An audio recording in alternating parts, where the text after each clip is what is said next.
Hello everyone, তনয় আর পাকশালাতে সবাইকে স্বাগত জানাই।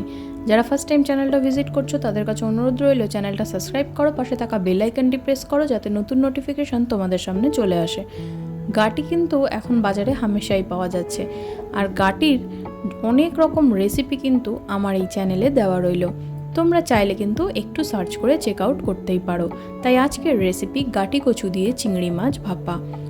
এর জন্য দেখো নিয়েছি এখানে আমরা কিছু ছোট সাইজের গাটি, যেটাকে প্রেসার কুকারে একটা সিটি দিয়ে নিয়েছিলাম বড় করে।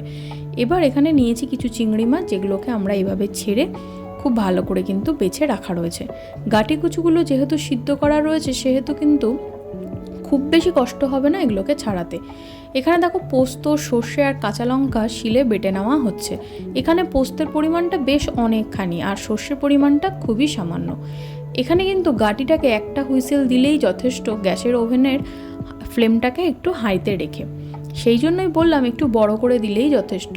দেখো খুব সহজেই কিন্তু গাটি কচু থেকে কিন্তু খোসা ছাড়িয়ে নেওয়া যাচ্ছে। এবার এই গাটি কচুগুলোকে যদি তোমরা খুব বেশি ওভারকুক করে দাও তাহলে কিন্তু গলে যাবে, যেটা খেতে এবং বাঁচতেও কিন্তু খুব সমস্যায় পড়তে হতে পারে। দেখো খুব আলতো সহজেই কিন্তু এই গাটিগুলোকে পরিষ্কার করে খোসা ছাড়িয়ে এক জায়গায় আমরা রেখে দিলাম। এবার যে মশলাটা বেটে রেখেছিলাম সেটাকে তুলে রাখলাম, আর তার মধ্যে কিছু দেওয়া হয়েছিল সামান্য একটু সর্ষের তেল। এবার একটা বাটির মধ্যে সমস্ত গাটি কচুগুলোকে এইভাবে দিয়ে তার মধ্যে ধুয়ে বেছে রাখা চিংড়ি মাছগুলো দিয়ে দিলাম। আর এখানে আমরা নিয়েছিলাম 2 চামচ মতন টক দই ফেটিয়ে রাখা রইল।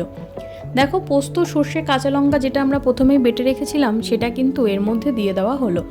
এবার 2 চামচ মতন, ছোট চামচ মেপে 2 চামচ মতন টক দই দিয়ে দেওয়া হলো। এবার দিয়ে দেওয়া হলো বেশ অনেকখানি পরিমাণে দুধ। এখানে কিন্তু আমরা জলের ব্যবহার করিনি, দিয়েছি সম্পূর্ণ পরিমাণে দুধের ব্যবহার।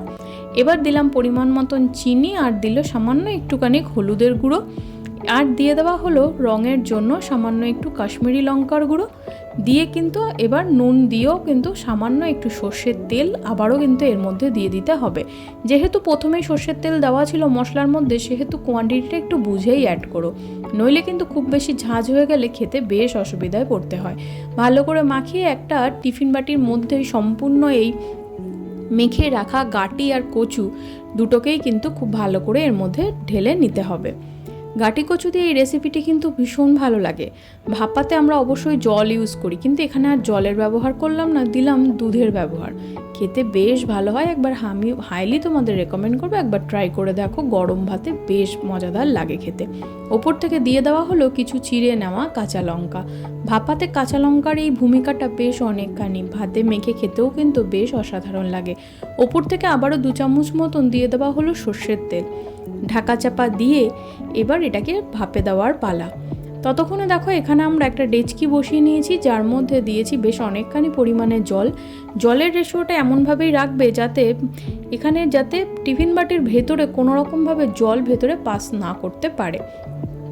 এবার এটাকে একটা স্ট্যান্ড রেখে দিলাম, বা তোমরা যদি চাও তাহলে কিন্তু ভাত যে আমরা রাখি হাঁড়ি সেই স্ট্যান্ডও ব্যবহার করতে পারো। জল খুব ভালো ফুটে উঠেছে। এবার এই টিফিন বাটিটি খুব সাবধানে কিন্তু আমাদের এই স্ট্যান্ডের ওপরে বসিয়ে দিতে হবে।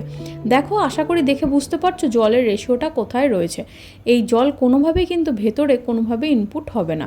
দেখো ঢাকা চাপা দিয়ে 10 থেকে 15 মিনিট মিডিয়াম আছে আমরা রেখে এটাকে একদম সুন্দর ভাপ করে নিয়েছি। এবার স্ট্যান্ড বাই রেখে দিয়ে অন্তত 10 মিনিট অপেক্ষা করলাম। এবার এটাকে তুলে নেওয়ার পালা। ভুল করেও কিন্তু গরম অবস্থাতে তুলতে যেও না, তাহলে কিন্তু হাতের কিন্তু ছ্যাঁকা খেতে পারো, সেটা সাবধানতা অবলম্বন করে নেওয়াই ভালো। দেখো এবার এটাকে তুলে নিয়ে তোমাদের দেখিয়ে দিচ্ছি কত সুন্দর দেখতে হয়েছে। খুব সহজেই দেখো, যেহেতু ভাপ রয়েছে, দেখো কত সুন্দর ওপর থেকে কিন্তু তেলও খুব সুন্দর ছেড়েছে। আর গাটি কচু কিন্তু একদম কুকড হয়েই ছিল, আরও সুন্দর কিন্তু কুকড হয়ে গিয়েছে। কিন্তু গাটি কচু তোমরা একবার চেক করো যে গাটি কচু কিন্তু এক ফোঁটাও কিন্তু ভেঙে কাদা কাদা হয়ে যায়নি।